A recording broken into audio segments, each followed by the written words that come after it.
제가 들어가기 앞서서 지금 산림청이 얘기하고 있는 탄소 중립 정책이 어떤 내용인지를 설명을 드리도록 하고 가겠습니다.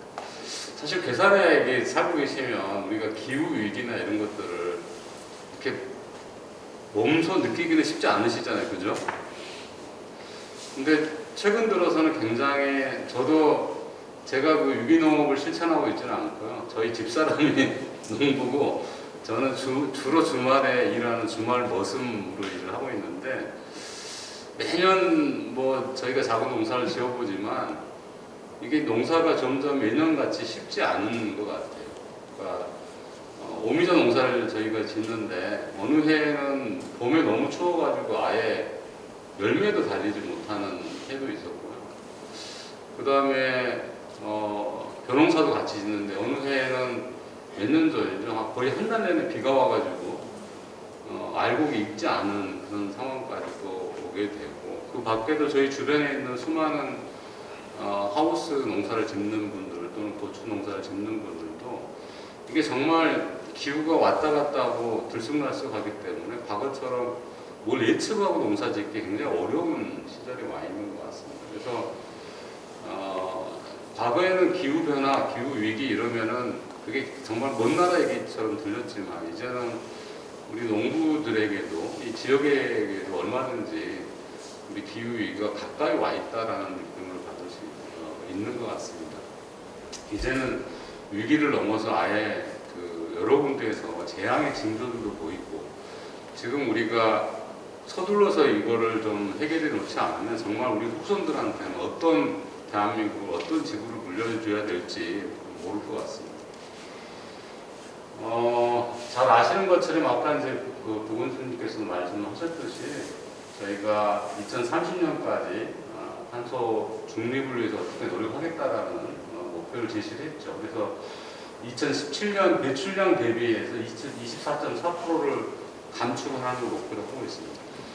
그 중에 7%를 산림에서 흡수원으로 하겠다는 계획을 세우고 있는 거고요. 거기에 5대 과제가 있는데, 첫 번째는 에너지 공급 시스템을 바꾸는 거죠. 그러니까 지금 사실 석탄 발전소를 어떻게 문제를 해결해야 되는데 그게 굉장히 좀 진도가 늦게 가고 있지만 그 문제가 제일 핵심인 거고, 그 밖에 에너지 효율이 혁신적인 혁신, 그리고 나머지 두 가지 더 있고, 마지막으로 탄소 흡수원을 훨씬 더 강화시켜 나가겠다는 게 기본 정부의 정책이고요. 근데 문제는 저희가 아시는 것처럼 1972년도에 치산 녹화 5개년, 10개년 계획을 세우면서 정상적인 조림 정책을 시작을 했었는데요. 그러다 보니까 7, 80년대 대부분 조성한 숲이어서 이 노령화라는 표현이 굉장히 지금 논쟁이 많습니다. 과연 우리 숲이 노령화된 거냐. 근데 저희 임업진흥원에서 전체 산림의 통계를 전부 수치를 저희가 잡고 있습니다. 근데 저희가 직접 산림조합이랑 같이 조사를 매년 그 저희가 측정점을 정해가지고 실제 조사를 해보면 이미 저희 숲이 가지고 있는 탄소 흡수 기능들이, 그러니까 성장의 속도가 점점 늦춰지고 있는 것들 저희가 데이터로 확인할 수 있고, 이걸 시뮬레이션으로 돌려보면 앞으로 그 감소량이 계속 낮아질 걸로 이렇게 감소량이 높아질 걸로 예상하고 있습니다. 거기다 최근에 산불 피해도 반복적으로 일어나면서 면적도 늘어나고 하면서 그 산림에서 배출하는 온실가스 양도 늘어날 그런 가능성을 가지고 있고요. 그래서 산림청에서 주장하는 대표적인 거는, 첫 번째는 전체적으로 우리 숲이 너무 40대, 50대의 나이로 되어 있는 숲이 70%가 구성되다 보니까 너무 한쪽에 편중되어 있다. 이 숲을 좀 더 건강하게 유지하기 위해서는 다양한 연령대가 고루 살 수 있는 그런 숲으로 연급을 조정하자라는 얘기가 있고요. 그 다음에 우리 국산재가 우리 숲이 전체적으로 온대 지방의 산림의 평균 성장량이 한 3% 정도 됩니다. 근데 그 3% 중에서 저희가 1%도 채 지금 사용하지 않고 있는 상태입니다. 저희 그 3% 중에서 1.5%, 2% 정도까지는 사용량을 높여서 목재 사용량을 늘리자라고 하는 이제 그런 주장을 산림청에서 제시를 하고 있습니다. 그래서 2050 탄소 중립 선언에서 베고, 심고, 쓰고, 가꾸는 이런 산림 자원 순환 정책을 만들자라는 계획을 세웠고요. 거기에는 꼭 나무를 베는 문제뿐만 아니라 도시숲과 같은 신규 산림 흡수원을 조성하자. 근데 사실상 도시에서 이 신규 산림 흡수원을 조성하기 굉장히 어려운 실정이고요.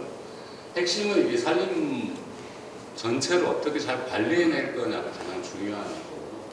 거기에 지금 우리가 잘 쓰이지 않고 있는 우리 목재들, 우리 산림 바이오매스를 잘 활용하는 문제, 그리고 병해충이나 산불로부터 적절히 보호해서 산림을 지키는 문제, 이런 것들을 종합적으로 좀 더 체계적으로 접근하겠다라는 게 산림청의 30년간 30억 그루 심기 정책으로 보시면 이해하시면 좋을 것 같습니다.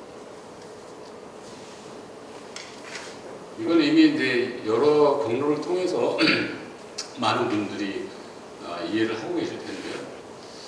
문제는 최근에 아마 언론을 통해서도 많은 보셨을 거예요.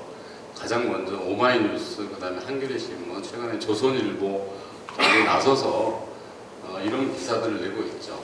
그래서 산림청이 우리나라 산림을 민둥산으로 만들고 있다라고 하는 문제 제기를 하고 있는데, 산림청은 그건 아니다. 벌채는 어디까지나 정상적인 산림 경영 활동이다라고 주장을 하고 있는데, 한편으로는 이런 사진을 딱 보는 순간에 아마 대부분의 국민들은 이게 산림청이 우리 정부가 뭐 하는 짓이냐라고 얘기를 할 것 같습니다.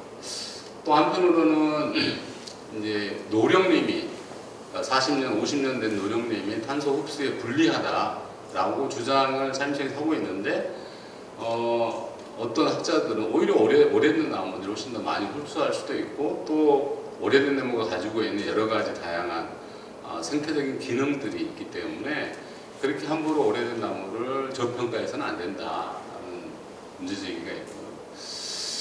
그 다음에 이제 심지어는 산림을 통한 탄소 흡수원 전략이 잘못됐다. 오히려 원전을 더 짓자 막 이렇게 이제 근본을 흔드는 문제제기까지도 굉장히 정치적인 공방으로까지 이렇게 단순하게 산림 문제를 넘어서 정책 공방까지 가고 있는 것 같습니다. 그래서 이 과정들을 보면서 저는 다시 한번 우리가 좀 대원칙을 세워봐야 되겠다. 그게 첫 번째는 아까 부모님이 말씀하셨듯이 우리가 탄소 중립 사회로 이행하는 것이 우리 시대에 우리가 다음 세대에게 줘야 될 가장 중요한 자산이자 우리의 목표가 아닐까라는 생각이 되고요. 그 다음에 이제 논란이 되고 있는, 그러면 산림 탄소가 얼마나 이 탄소 중립에 기여하느냐에 대한 건데요. 지금 현재 약간 좀 논란이 생기고 있습니다. 그래서 어떤 분은 지금보다 훨씬 더 많은 가치를 가지고 있다고 주장하시는 반면에 또 그렇지 않다라고 얘기하시는 분도 있어서, 이 부분에 대해서는 좀 과학적으로 철저하게 규명을 해야 될 텐데, 저희가 가지고 있는 데이터나 그동안 연구했던 결과로는 산림청이 발표한 자료에 약간의 오차는 있을 수 있지만 기본적으로 그 흐름은 그렇게 봐야 되지 않을까 싶습니다.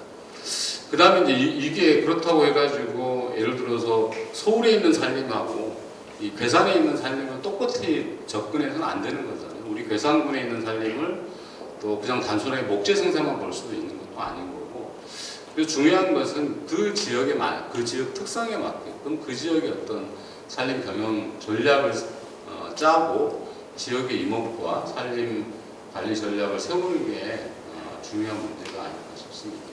근데 여전히 우리가 이제 산림을 이제 수확하는 방식에 대한 문제가 있는데요. 잠깐 뒷정으로 가서 과거에 1950년대, 60년대 우리 산림의 평균 축적을 제가 그림으로 그려본 겁니다. 저희가 입방으로 표현하는데요. 1헥타르가 12빵 정도를 가지고 있었던 과거의 산림이죠. 근데 지금이 2018년 기준에 가지고 161빵까지 성장을 했습니다. 아까 말씀드렸듯이 온대 지방에서 3%씩 성장을 한다고 그랬잖아요. 여기서 3% 성장하고 여기서 3% 성장은 굉장히 다른 의미를 가지고 있을 텐데요. 지속 가능한 산림 경영 혹은 보속 수확이라고 표현을 하는데요. 목재 생산이라고 하는 입장에서는 이만큼 매년 성장하는 거를 성장한 것만큼만 생산하자라는 게 지속 가능한 산림 경영 혹은 보속 생산이라고 얘기합니다. 근데 아직 우리가 160입방은 독일이나 일본에 비하면 여전히 수준이 낮은 수준입니다. 그래서 저희가 지금 우리 수준에서 제한할 수 있는 지속 가능한 산림 경영이라는 것은 매년 3% 성장하는 것 중에서 절반은 저축을 하고 절반을 이용할 수 있는 그런 구조를 만들어 나가는 게 중요하다고 보고 있습니다. 그래서 다시 돌아와 보면 과거에 50년대에 이 산림이 이렇게까지 성장을 해왔는데 160입방까지 이건 저도 최근에 한 2년 전에 청주를 지나가면서 보은에 있는 한 벌채지를 보고 지나갔었는데요. 누가 보더라도 우리나라 산림에서 이렇게 대면적으로 벌채하게 되면 우리나라 산림이 가지고 있는 대부분 경사도가 15도, 30도인 거잖아요. 이런 면적의 이런 경사도를 가진 산림에서 5헥타 이상 벌채를 하게 되면 이런 경관적 손실을 가져올 수밖에 없을 것입니다. 사람들의 입장에서 결국 경관이라고 하는 혜택도 산림이 주고 있는 우리 서비스 중에 하나인 거잖아요. 그래서 어떻게 하면 이것들이 훼손되지 않도록 그러니까 지금의 우리가 산림을 벌채하거나 수확하는 방식은 수탈적인 방식으로 하고 있다. 그러니까 총량의 입장에서는 여전히 미치지 못하고 안전한 범위 안에서 수확을 하지만 개별 산과 지역의 입장에서 볼 때는 경관을 훼손하거나 생태적인 영향, 악영향을 끼치는 방식으로 하고 있다. 그거를 좀 더 다른 방식으로 해야 되지 않을까. 그냥 막 시장에다 맡겨놓고 하기에는 여러 공익적인 기능들을 고려할 때는 한계가 있다라는 말씀을 드리겠습니다. 그래서 저는 물론 산림청의 목표를 35그루라고 하는 목표를 제시를 했지만 그걸 실현하기 위해서는 결국엔 지역 산림 경영이 이루어져야 된다. 또 하나 지역 산림 경영이 이루어진다는 이유 중에 하나는 아무리 우리가 산을 잘 가꾼다고 하더라도 그 산을 가꾸고 나오는 수확물들을 시장에 팔 수 없다라면 또는 시장 가격이 너무 낮다라면 사실 그건 비현실적인 계획입니다. 지금은 여기 이교훈 대표님도 와 계시지만 우리나라 원목 시장의 가격이 굉장히 열악한 상황에 있습니다. 이런 상황에서 뭔가 공공 영역에서 새로운 투자와 노력을 하지 않는다면 계속 저희 산하에서 나오는 것들은 싸고 저질의 그런 나무들이나 임산물로 채워줄 수밖에 없을 것 같습니다. 그래서 그 지역에서 그 지역사를 위해서 지역의 주민을 위해서 지역 산림 경영을 할 수 있는 게 가장 중요한 숙제가 아닌가 싶습니다.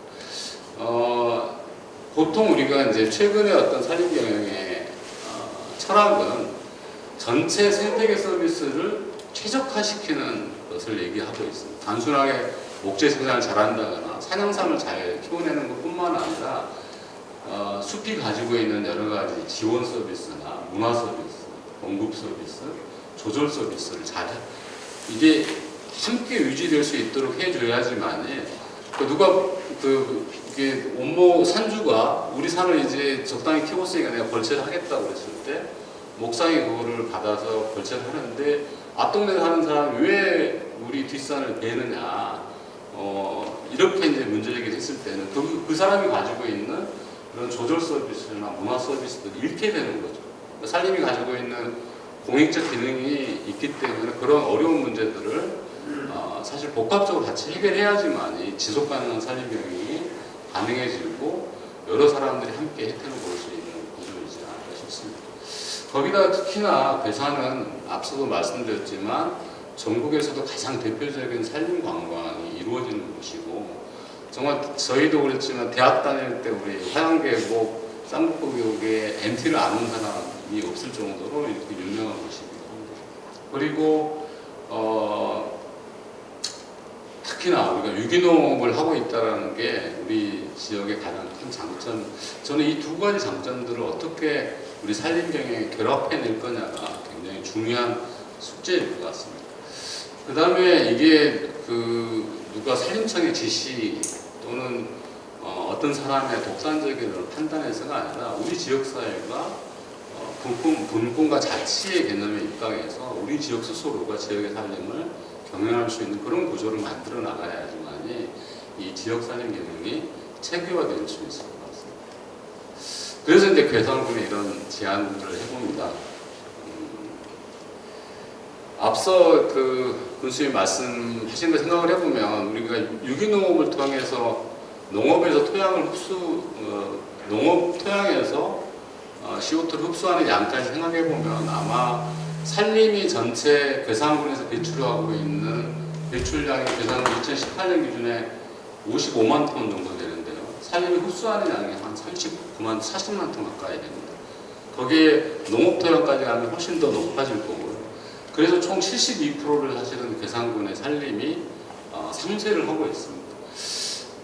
그렇다고 해가지고 우리가 마음껏 이산화탄소를 배출해서는 안 될 거고요. 궁극적으로는 우리가 하는 여러 경제 활동들을 CO2가 배출하지 않는 방식으로 전환시킬 필요가 있을 거고요. 동시에 우리 산림이 가지고 있는 탄소 흡수원 기능들을 지속시키고 발전시켜 줘야지만이 우리가 2030년 혹은 2040년에 완전한 탄소 중립 사회로까지 괴산군이 갈 수 있을 것 같습니다. 근데 현재 산림을 그대로 방치하고 유지하는 정도의 수준에서는 계속 그 탄소 흡수량이 떨어질 수밖에 없습니다. 만약에 이게 떨어진다면 우리는 또 다른 방법으로 탄소 배출을 저감하든지 아니면 흡수원 방식을 써야 될 텐데 그런 것들이 훨씬 더 많은 비용과 시간을 초래하기 때문에 지금 우리가 가지고 있는 평균 한 40년, 45년 된 숲을 어떻게 관리하고 병행할 거냐가 사실은 괴산군의 탄소 중립에서는 가장 중요한 역할을 하지 않을까 싶습니다.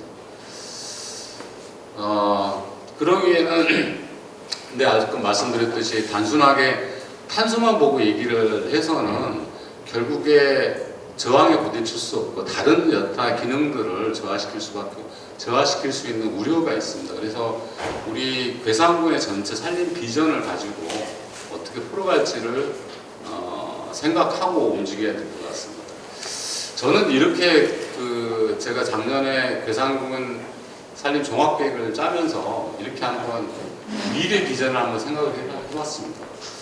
숲은 우리가 남녀가 이렇게 조화롭게 있어야 되듯이 침엽수와 활엽수가 아주 골고루 분포를 해야 되는 게 있고 괴산군은 침엽수가 조금 더 양이 많습니다. 그 다음에 1년생부터 100년생까지 다양한 연령대가 우리 숲에 함께 있어야 돼서 생태적으로 경관적으로 아름다운 숲, 건강한 숲. 그 다음에 임업이라고 하는 측면에서는 우리 괴산이 느티나무의 고장 아니겠습니까? 그래서 그만큼 우리 지역에 굉장히 특수한 활엽수 자원들이 아주 많습니다. 그래서 이 활엽수 특수재 생산을 중심으로 생산과 가공업들이 활발하고 산주와 임업인들이 풍요로움을 누릴 수 있는 것. 그 다음에 우리 괴산군 군민이 미세먼지 없는 쾌적한 산림 도시에서 요람에서 무덤까지 산림 복지를 누릴 수 있는 것. 그 다음에 산촌에서는 숲을 돌면 숲에서 에너지를 자극할 수 있는 어떤 공동체를 만들어가는 것. 이게 우리가 꿈꿀 수 있는 우리 산림도시 괴산의 백년숲의 미래가 아닐까 싶어요. 그런 게 이제 산림의 기능별로, 산림의 위치별로 각각의 필요에 맞게끔 관리되고 운영될 수 있도록 하는 게 중요할 것 같습니다. 그걸 가지고 제가 이제 이건 좀 더 이렇게 지역사회랑 합의를 만들어가고 같이 연구를 해야 될 부분인데요. 예를 들어서 그러면 우리 지역에서 벌채를 하지 않고 보존을 해야 되는 곳이 어딜까? 그건 이미 법적으로 나와 있습니다. 국립공원 지역이 그 지역이 되고 그 다음에 그렇지는 않더라도 최소한 이렇게 정말 장대한 숲이 있고 이런 곳으로 유지를 해야 되는 것들은 어딜까? 그런 것들이 아마 우리 도로변이나 또는 아주 임상이 좋아서 보호가 필요한 것들 이런 것들이 어떤 공익적 목적으로 유지돼야 될 것이고 그 다음에 그 외의 지역이 자유롭게 표고 작목을 생산하거나 또는 다른 정도의 임업 활동들을 할 수 있도록 다만 거기에 대해서도 우리 전체 괴산군이 어떤 산림 관광을 기본으로 하고 있기 때문에 유기농을 기본으로 하고 있기 때문에 거기에 필요한 산업에 필요한 원자재를 공급하더라도 간벌 중심의 산림 경영을 하고 또 벌채를 하더라도 소규모 벌채를 할 수 있도록 그렇게 가이드라인을 만들고 하는 게 우리 괴산군 스스로가 좀 합의해서 만들어 가야 되지 않을까. 근데 그럴 경우에는 이제 문제가 되는 게 산주들이 혜택이 줄 수밖에 없고요. 또 거기서 원목을 생산하시는 분들의 소득이 줄어갈 수밖에 없습니다. 그럼 그런 분들에 대한 어떤 또 다른 보상 체계, 지원 체계를 같이 만들면서 전체적으로 산림 관리를 해나가야 되지 않을까 생각을 하게 됩니다. 무엇보다도 지역에서 우리 지역에서 나오는 것들을 지역에서 이용해 주는 게 굉장히 중요한 문제인 것 같습니다. 그래서 보시면 그 부적사에는 무량수전 배울음 기둥이 느티나무로 만들어진 우리 어쩌면 우리 괴산에서 생산된 느티나무로 부적사에 무량수전이 만들어졌는지 모르겠는데 우리가 가지고 있는 이 우수한 활력소 자원들을 잘 활용하고 여기서 생산되는 것들을 유기농과 연계하고 산나물, 야생버섯 이런 것 등등의 로컬 푸드 매장도 저는 우리가 가지고 있는 야생버섯이나 산나물 이런 것들로 좀 특화시켜서 남들하고 똑같은 그런 로컬 푸드 매장이 아니라 괴산군만이 가지고 있는 독특한 매장들을 만들어가는 것 같아요. 최근에 그 모아노하우스라고 하는 곳이 열렸더라고요. 근데 아주 서울에서도 이렇게 뭐 시체말로 잘 나가는 친구들이 저는 함께 괴산에 찾아오는 걸 보면서 이미 괴산군 산림협회가 전국에서 최초로 만들어지고 젊은 사람들이 우리 괴산군을 바라보고 있다. 이런 얘기는 이 괴산이 가지고 있는 잠재력을 굉장히 높게 우리가 평가해야 되지 않을까 싶습니다. 거기에 저는 특히나 이 야생버섯에 전국에서 정말 둘째가 나면 서러울 정도의 야생버섯의 성지가 우리 괴산군이 아닐까.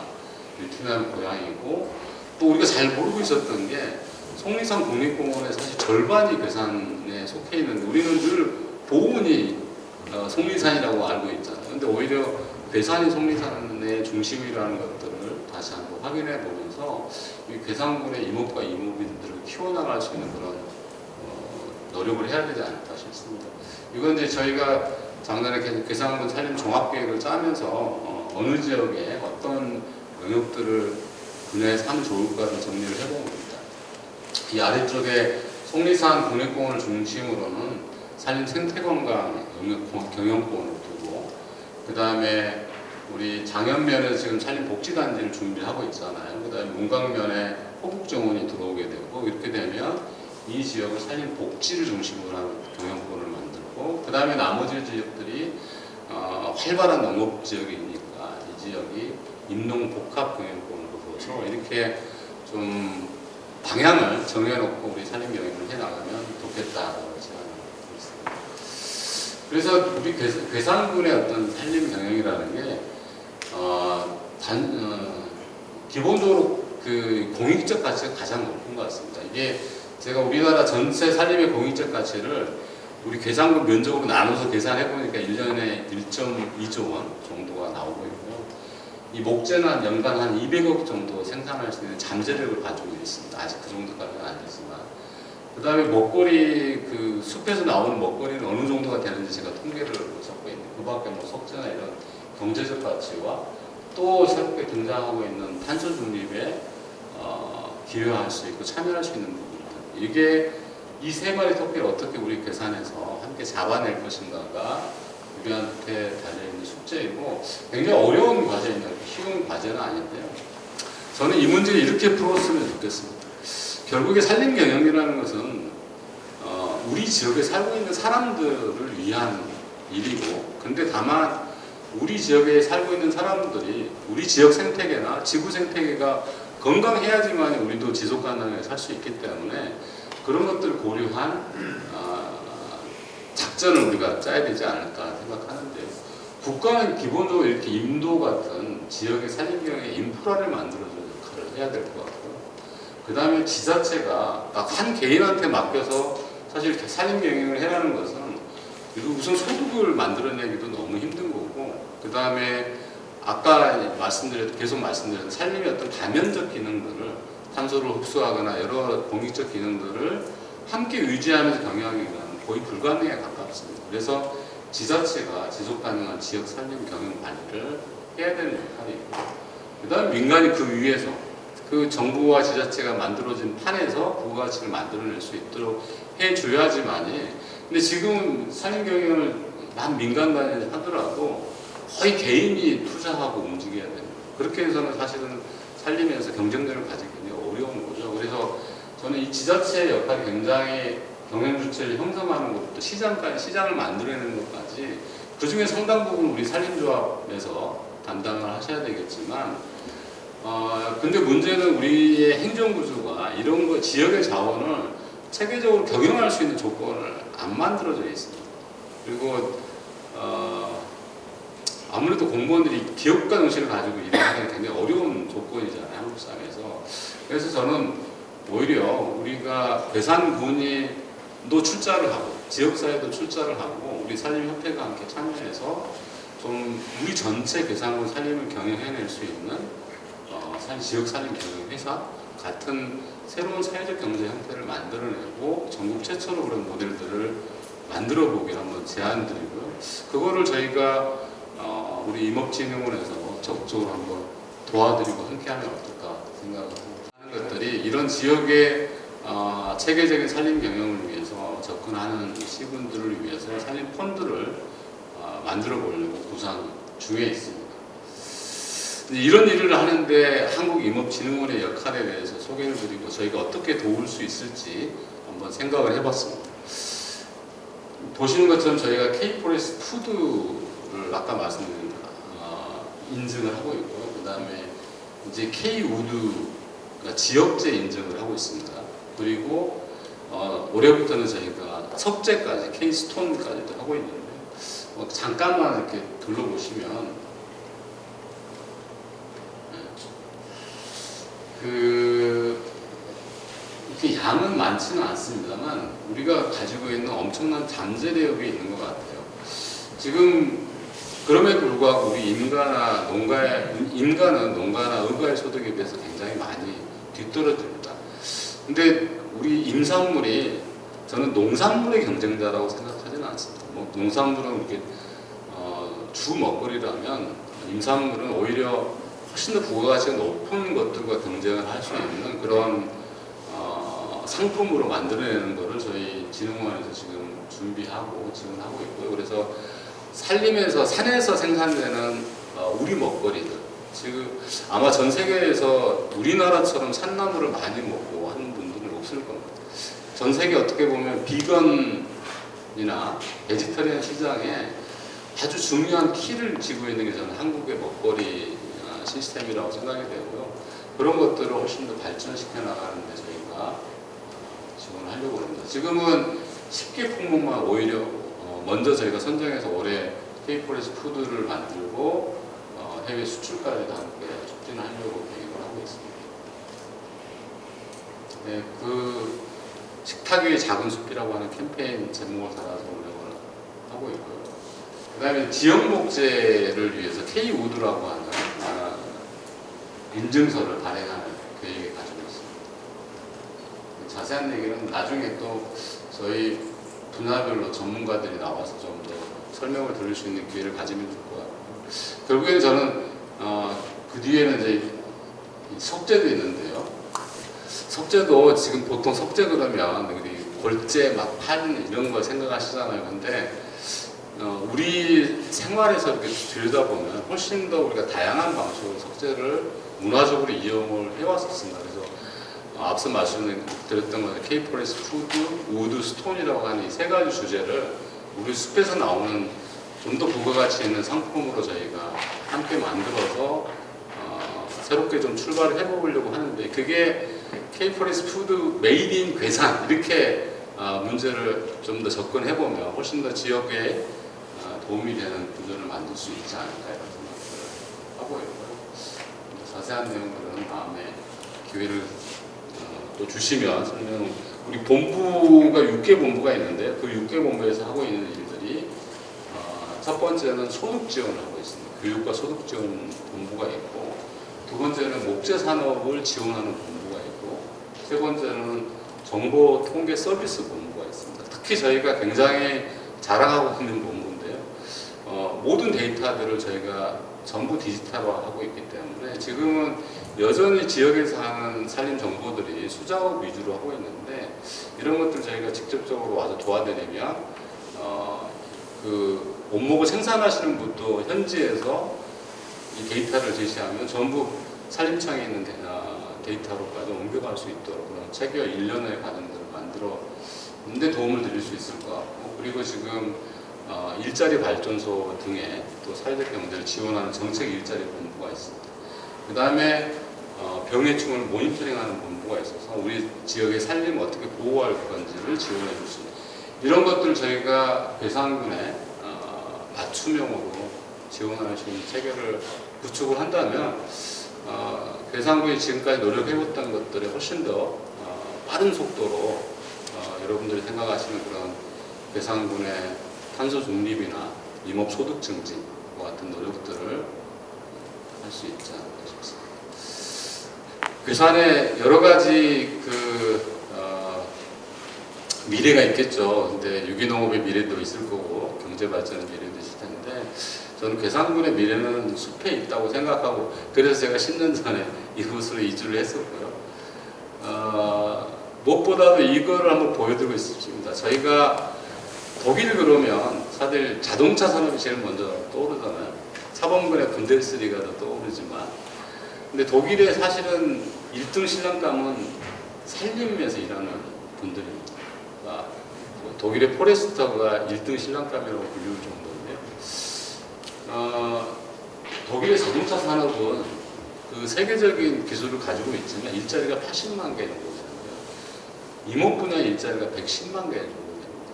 그래서 이런 여건들을 저희가 분석을 해보니까 괴산군에서도 산림 경영을 정상화시키면 지금보다도 한 1000개의 새로운 일자리들이 만들어질 잠재력을 가지고 있습니다. 지금 아마 4만 인구의 전체 일자리 숫자가 제가 몇 명인지는 잘 모르겠지만 2만 정도 되지 않을까 싶은데 그 중에 1000개라고 하면은 우리한테 엄청난 가능성들을 저는 열어주지 않을까 싶습니다. 과거에 우리가 산촌은 우리 지역이 사실은 거의 산촌 지역이잖아요. 음성이나 이런 지역 붙어있는 지역들 제외하고는 우리 지역들이 한때는 그냥 쫓겨 사는 땅, 생존의 땅 이런 곳으로 여겨지고 있다가 이 산촌이 그냥 농업의 보조적 공단으로 왔다. 이제는 오히려 산촌에 연간 6만 명의 사람들이 이주하고 있고요.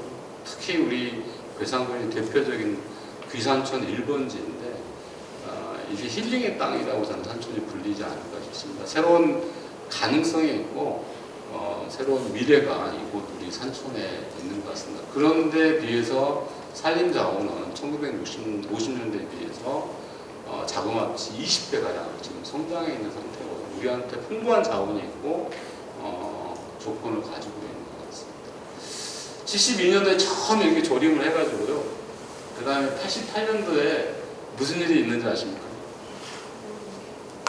휴양림이 처음 생겼습니다.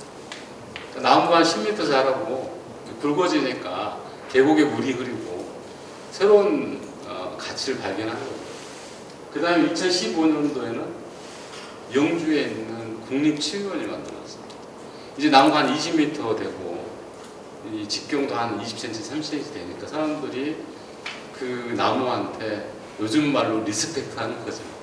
그런 치유의 공간까지 왔는데 그래서 나무에서 숲풀림에서 백패가 상으로 왔는데 저는 신조어를 하나 만들어 보고 싶습니다. 나무 목자 4개가 들어있는 그 어떤 건지는 모르겠지만 그게 우리가 지금 꿈꾸고 추구하는 어떤 산림도시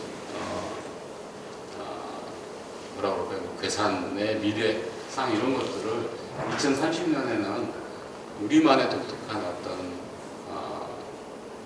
산림경의 모델 이런 것들을 만들어 왔으면 어떨까 싶습니다.